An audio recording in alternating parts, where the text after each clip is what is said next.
Praise the Lord. Praise the Lord. My dear brothers and sisters, we are having a Bible study on the book of Tobit, and we have reached chapter 3, verse 1 onwards. Let us read. Yesterday we came to know that Sarah, the wife of Tobit, criticized him for accusing her falsely, saying that you have stolen that goat.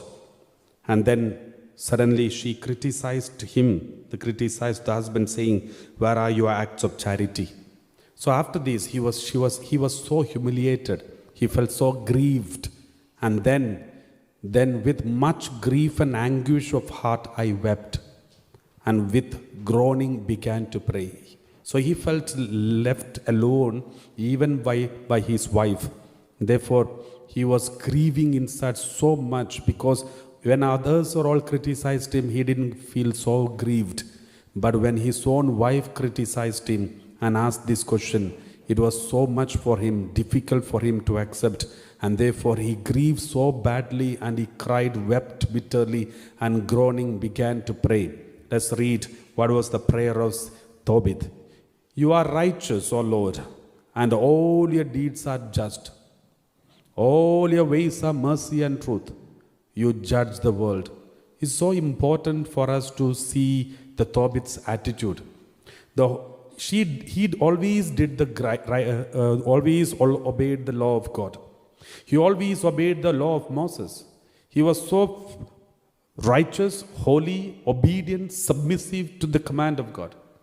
But what he got in return was negatives, tragedies, disaster, poverty, insult, humiliation, and all these things. Even his own wife criticized him, saying, "All your charities are useless." But now when he is praying in front of God, he said, "Lord, you are righteous. All your deeds are just. Whatever you do, you never make mistake. All your ways are mercy and truth. You judge the world." So he says, you never make mistake.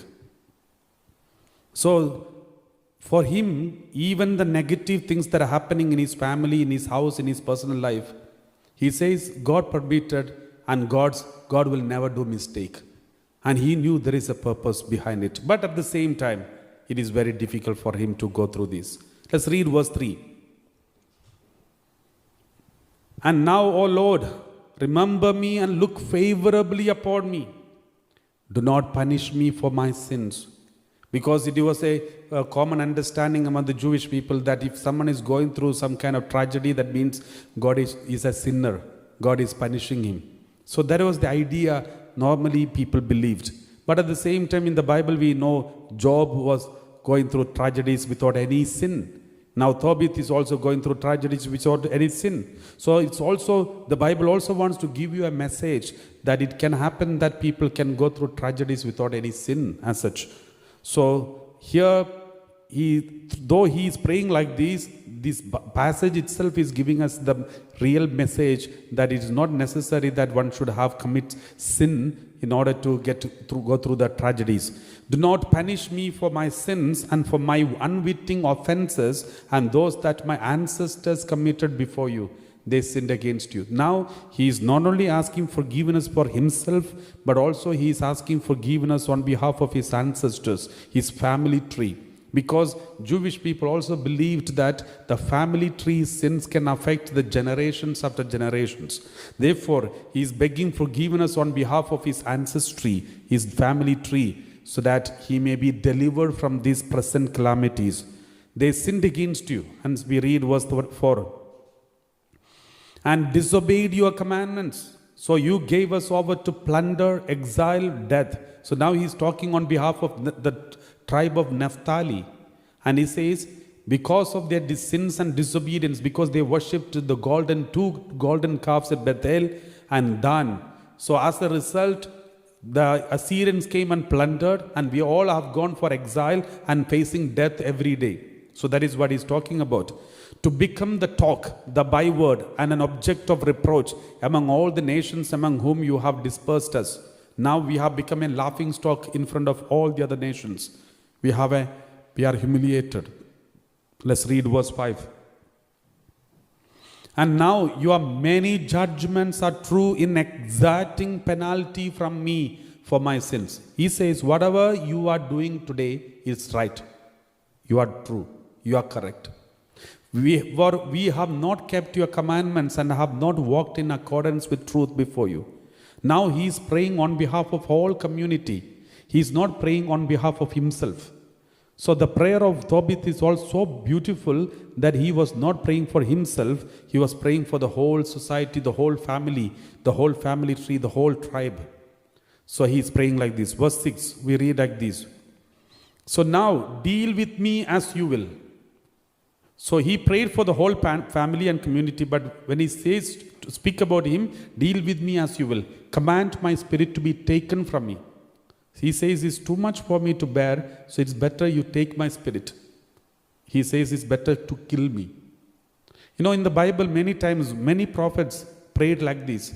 When extreme pain and tragedies they went through, they even cried and said, Lord, it's better you kill me. Let's read, there's some passages in the Bible. Numbers chapter 11 verse 15.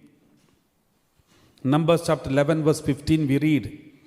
Moses said, if this is the way you are going to treat me, put me to death at once. See, Moses is crying and asking God to, Lord, if this is the way you are going to treat me, it's better to kill me. He said. And then also Jonah chapter 4 verse 8. We read Jonah chapter 4 verse 8. We read like this. When Jonah was going through a crisis, when the sun rose, God prepared a sultry east wind and the sun beat down on the head of Jonah so that he was faint and asked that he might die. He said, it is better for me to die than to live. He is thinking of committing suicide just because one plant died. So that is his nature. That is another character. Let's read Elijah, 1 Kings chapter 19 verse 4. 1 Kings chapter 19 verse 4. But he himself Elijah went a day's journey into the wilderness and came and sat down under a solitary broom tree. He asked that he might die. It's enough, O Lord. Now, O Lord, take away my life, for I am no better than my ancestors. So these are some examples. In extreme sorrow, people say, it's better I die. It is quite natural. Even the prophets had this experience. But don't take it seriously. So, just, the spontaneous reaction may come, it's better I die.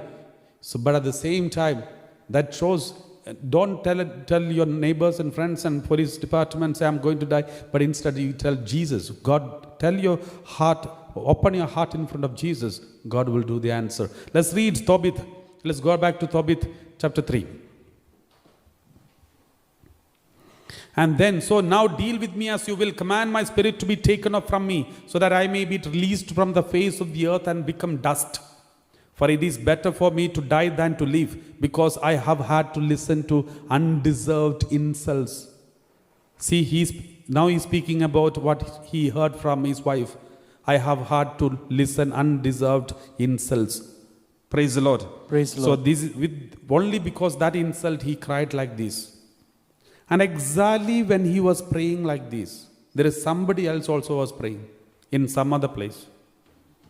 Exactly when he was praying like this, the same kind of situation, the same kind of prayer is done by another person, another place. We read verse 7, the next word. Next one. Chapter 3 verse 7. On the same day at Ekbatana, in Media is almost the northwest of Iran today. It also happened that Sarah, the daughter of Raguel, was reproached by one of her father's maids. See, here Tobit was insulted by wife. There Raguel was insulted by one of the servants. And then what happened? Verse 8. For the reason why she was insulted was, she had been married to 7 husbands, and the wicked demon Asmodeus means spirit of anger. The god of anger or spirit of anger, Asmodeus. So there was a wicked demon in her, and this demon used to come through her mouth and kill. So most probably the spirit of anger, she herself must have killed. This is what the servant said. It is you, out of anger, you are killing. And that is why they made fun of her. They insulted her. But she didn't know, the Sarah never knew that she was the one who was killing her husbands. And it says, the wicked demon Asmodeus. Asmodeus means, the meaning is spirit of anger, had killed each of them before they had been with her, as is customary for wives. So the maid said to her, you are the one who kills your husbands. See, you have already been married to 7 husbands and have not borne the name of a single one of them. So nobody could stay with you. Everyone, 7 of them. 7 means a perfect number. That means all the husbands are perfectly killed. Verse 9, we read, why do you beat us? Why do you beat us? Because your husbands are dead. Go with them. May we never see a son or daughter of yours. So they were cursing her. They were so upset with her. Maybe because Sarah started beating her and or something. That is why they said like this. Let's read verse 10. Praise the Lord. Praise the Lord. On that day she was grieved in spirit and wept, just like Tobit. Even Tobit was insulted by wife, and here Sarah is insulted by her own friends, her own maids. Tobit was left alone because all the tragedy is happening. Sarah is also left alone because all the husbands are dying. On that day she was grieved in spirit and wept. When she had gone up to her father's upper room, she intended to hang herself. See, Tobit also wanted to die. Here, she also wanted to die. But she thought it over and said, never shall they reproach my father, saying to him, you had only one beloved daughter, but she hanged herself because of her distress. So she didn't want to insult her father. Only because of that, she didn't commit suicide. Otherwise, she wanted to die. Just like Tobit also wanted to die.